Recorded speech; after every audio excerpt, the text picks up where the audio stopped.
Hi, Sandy. Hi, it's Dave. Hi, it's Kirk. Welcome to the ADK Rock and Metal channel. Today we are having a debate. So me and Kirk are going to have a debate off. He's taking the pro stance. I am going to take the con. And Andy, you're going to judge this one. And we're going to be talking about the topic of who had it easier, modern metal bands or bands from 30 years ago. So the statement is modern bands have it easier than bands did 30 years ago. And you are going to argue the point that that is the case. And I'm going to argue against that bands from 30 years ago had it easier than bands do now. Kirk, over to you to start. Okay, first of all, it's a lot cheaper to record a high quality record these days. 30 years ago, you had to save up money just to pay to record a demo. You had to learn your experience in the studio. Now you can do it all in your bedroom. You can have equipment that's far better, that's digital, that was and is superior to that used 30 years ago. Instruments have become cheaper as well, and also access to knowledge and teaching with the internet. If you're self-taught, you can do lessons online.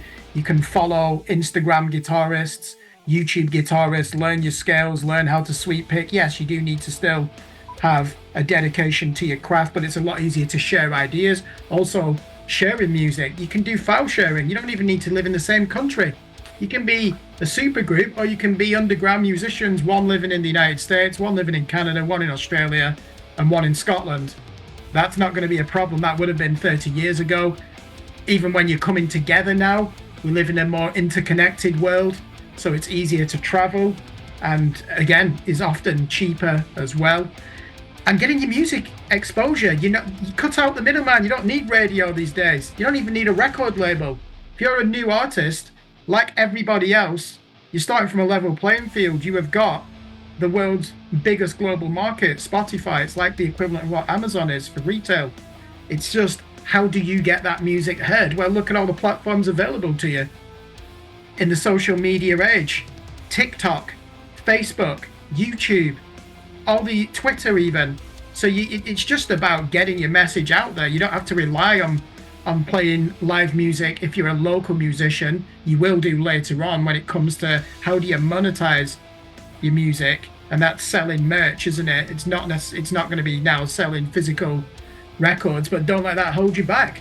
So it's as easy as it's ever been to learn how to learn the craft of being a musician and your instrument. It's as easy as ever to get it out there, and it's as easy as ever to make some form of income, especially if you are a more obscure band.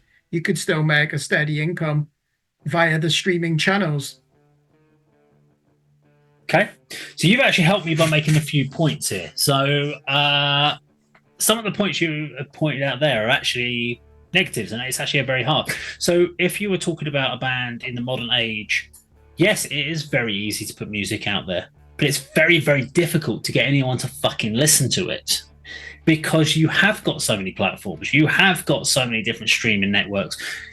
It's a full-time job just to do a social media platform. You're not even spending your time actually working on the craft anymore, because you're spending so much time on all the social channels trying to get your content out there, along with every 1,000 other bands that are in the local scene trying to do the same.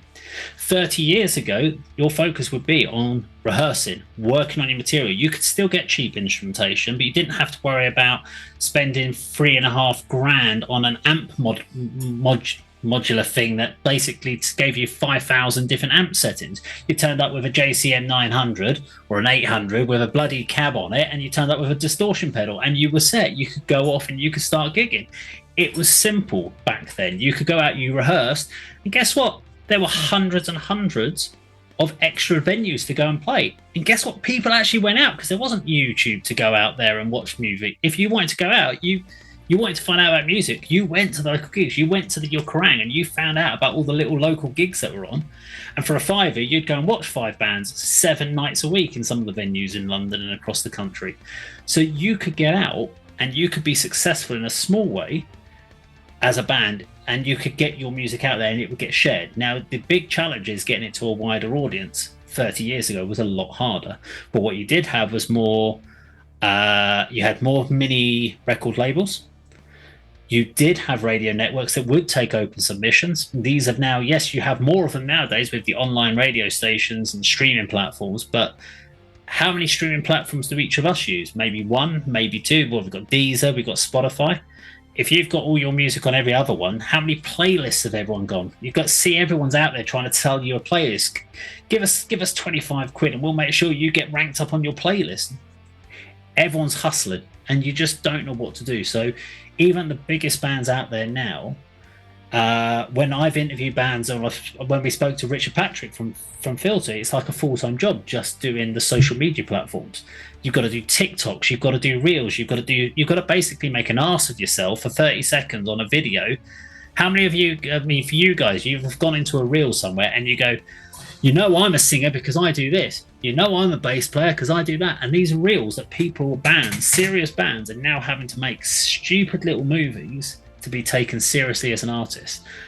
That's why it's so much harder for a band nowadays. Yes, you can get your music out there, but the music is such a small part of being a musician nowadays that actually, is it even worth it?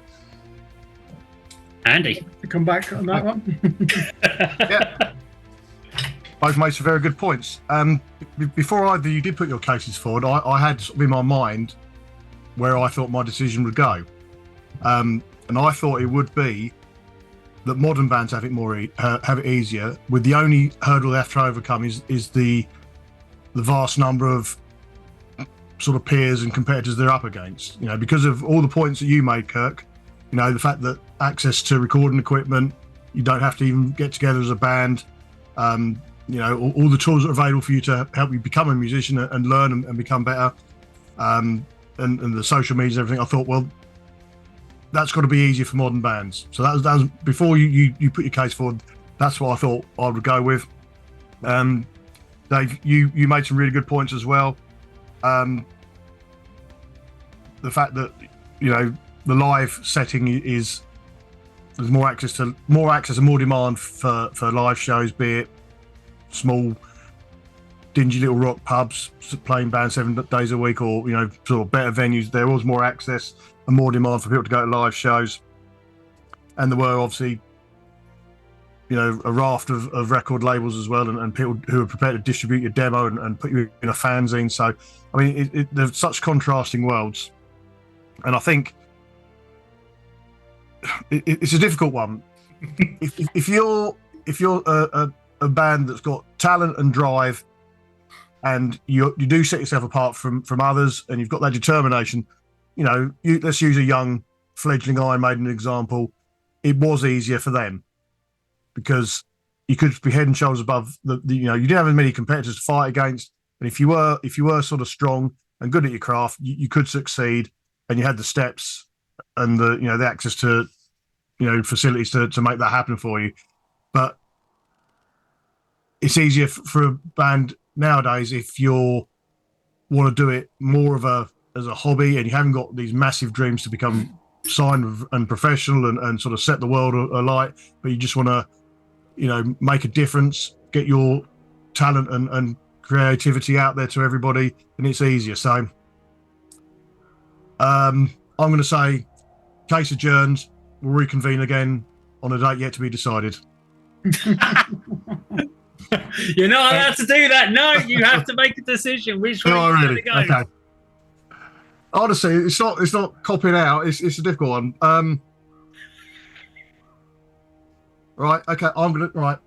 I think bands, say 30 years ago, had it easier than the modern bands now, for the reasons I've outlined, but mainly because if you've got the talent and the drive and the determination, it was easier to succeed for, you know, the access to shows. You know, there's more of a demand from labels and fans and venues, and the fact that you didn't have literally thousands of other bands probably playing very similar style to you, very similar songs and output.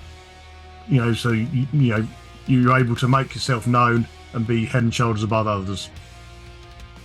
I think that means Dave won the case then, yeah? Yeah, Dave, yes. Case awarded to Mr. Brett. Yeah, I would have said one thing I was thinking about was, you know, new metal. So when new metal blew up, all those little record labels just started signing every little new metal type band. That doesn't happen now. A band blows up like Sleep Token or one of those sort of bands. If it's a metalcore band, not every other metalcore gets signed anymore. No one signs anyone, or they do, and they get a really shit deal. And record labels are non-applicable. Yeah, major labels, forget about metal. They don't even look at rock music and haven't done really since 2007. Yeah. Have they? Look at the fall for Roadrunner and stuff like that. How that Yeah. that label changed from being one of the biggest to like non-existent, effectively. So, thank you very much. Right. So, if you enjoyed our video, please do like and share. Leave your comments down below. Do modern bands have it easier, or do bands in the 30 years ago have it easier? Let us know what your thoughts are in the comments down below. Thank you very much for watching. We'll see you on the video sometime very soon.